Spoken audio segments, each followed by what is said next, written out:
मित्रों, अगर आप मेरे चैनल पर नए हैं तो मेरे चैनल को सब्सक्राइब कीजिए, लाइक कीजिए, शेयर कीजिए, साथ ही नोटिफिकेशन बेल को भी प्रेस कीजिए जिससे मेरी आने वाली वीडियोस का नोटिफिकेशन आपको तुरंत मिल जाए।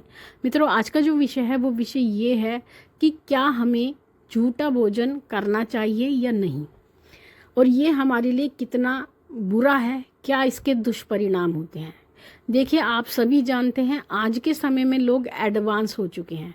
एडवांस का अर्थ होता है यानी वो बहुत आगे की सोच रखते हैं, और जो लोग उन्हें कोई बात समझाता है या बताता है तो वो उसको मूर्ख बताते हैं। उसको ये कहते हैं कि आप आज के फैशन के नहीं हो, आपको नहीं पता कि दुनिया के साथ कदम से कदम मिलाकर कैसे चला जाता है। तो ऐसी परिस्थिति में वो लोग बहुत तेज़ी से दौड़ते हैं, और तेज़ी से दौड़ने के चक्कर में वो लोग ठोकर खाकर गिर जाते हैं। यानी जहाँ पर जितनी तेज़ी से वो चल रहे थे उतनी तेज़ी से रुक कर गिर भी जाते हैं। तो ऐसा ही एक आज के समय में जो फैशन चल रहा है वो है झूठा खाना। तो झूठा खाना आज के समय में आम बात है। लोग एक दूसरे की प्लेट में खाना खाते हैं, 2 प्लेट लेने की बजाय एक ही प्लेट में भोजन करते हैं, क्योंकि ये एक आजकल का फैशन बन चुका है। साथ साथ और एक ये प्रेम को भी दर्शाता है। जो एक साथ भोजन करता है तो उसमें उतना ही ज़्यादा प्रेम बढ़ता है, ऐसा ये मान्यता बन चुकी है आज के समय की। लेकिन इसका जो दुष्परिणाम है वो बहुत भयंकर होता है। पहली बात, जो बच्चे एक साथ भोजन करते हैं, जैसे कि अगर आप किसी अपने मित्र के यहाँ जाते हैं तो मित्र भी एक ही थाली में भोजन करना पसंद करते हैं। चलिए, ये अच्छी बात है, किसी प्रकार का भेदभाव नहीं होना चाहिए।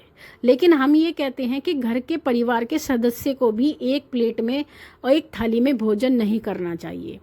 इसका कारण ये होता है, अगर आप एक थाली में भोजन करते हैं तो भोजन एक साथ करने से आप एक दूसरे को अपने पाप या पुण्य का छठा अंश स्वयं ही दे देते हैं। यानी अगर 2 व्यक्ति एक थाली में भोजन करते हैं तो वो अपने पाप और पुण्य के छठे अंश को स्वयं ही प्राप्त कर लेते हैं।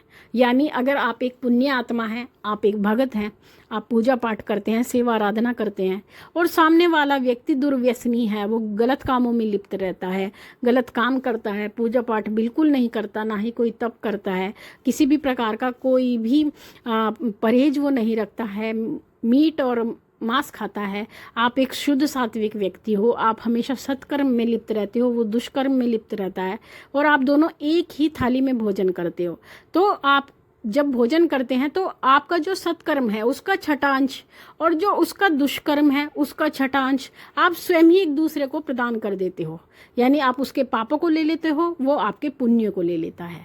तो इसीलिए कभी भी एक दूसरे का झूठा भोजन नहीं करना चाहिए, कभी भी एक थाली में भोजन नहीं करना चाहिए। ये अपने आप में बहुत ही महत्वपूर्ण बात है। और जिन पर सवारी आती है, ऐसे व्यक्तियों को तो बिल्कुल भी किसी की थाली में भोजन नहीं करना चाहिए। उनको अपनी थाली प्लेट बिल्कुल अलग रखनी चाहिए, अपना पानी अलग रखना चाहिए, किसी का झूठा पेय पदार्थ ना पिएं, किसी का झूठा भोजन बिल्कुल ना करें, किसी की एक थाली में भोजन ना करें। ये आपको विशेष ध्यान रखना है जो सवारी वाले व्यक्ति होते हैं, क्योंकि उनको शुद्धता का, पवित्रता का बहुत ध्यान रखना होता है। ये तो पहली बात। दूसरी बात, अगर कोई ऐसा व्यक्ति है जिसको नकारात्मक ऊर्जा का प्रभाव है, यानी जिसको प्रेत बाधा का है, यानी कोई व्यक्ति ऐसा है जिसका रहने सहने का तरीका बदल जाता है, जिसका खाने पीने का तरीका बदल जाता है, यानी पहले वो कम खाता था, अचानक से ज़्यादा भोजन करने लगता है, उसका व्यवहार बदल जाता है, अजीब अजीब हरकतें करने लगता है, और अकेला रहना पसंद करता है, लड़ने झगड़ने को तैयार रहता है, भोजन ज़्यादा करता है, तो ऐसा व्यक्ति प्रेत बाधा से ग्रसित होता है। और ऐसे व्यक्ति के साथ अगर आप भोजन करते हैं, यानी उसकी प्लेट में खाना खाते हैं, उसके साथ भोजन करते हैं, तो ऐसी परिस्थिति में जो उसकी नकारात्मक ऊर्जा होती है, यानी उसका जो प्रेत होता है, जो उसके शरीर में प्रेत लगा है या कोई भी नकारात्मक ऊर्जा लगी है, तो वो चीज़ आपके अंदर स्वतः ही आ जाएगी। यानी आप भी नकारात्मक बाधा से ग्रसित हो जाएंगे अगर आप उसके साथ में भोजन करते हैं एक साथ में।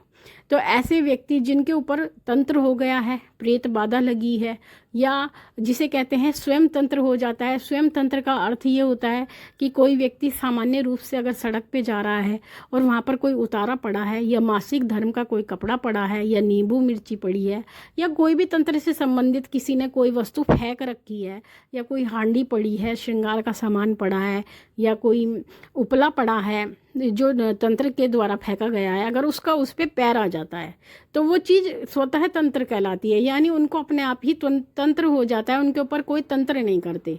तो इसको कहते हैं पैराना भी बोल देते हैं और स्वतः तंत्र भी बोल देते हैं। तो ऐसा व्यक्ति है और आप उसके साथ, क्योंकि आप नहीं जानते, आपको ज्ञान नहीं है कि ये जो व्यक्ति है इसके ऊपर क्या क्रिया हो रही है, क्या इसको परेशानी है, और ऐसे व्यक्ति के साथ अगर आप भोजन कर लेते हैं तो जो वो स्वतः तंत्र उसके ऊपर हो गया है वही तंत्र आपके ऊपर भी हो जाता है और आप इससे ग्रसित हो जाते हैं। फिर आपको भी वही सब परेशानियां शुरू हो जाती हैं जो उस व्यक्ति को होते हैं। जो पीड़ित व्यक्ति को जो भी बाधा लगी है, जो भी प्रेत लगा है, वही प्रेत आपको भी लग जाता है।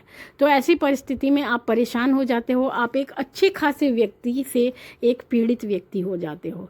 तो ये आपकी मूर्खता होती है, अज्ञानता होती है, जिसको आज के बच्चे बिल्कुल भी मानते नहीं हैं।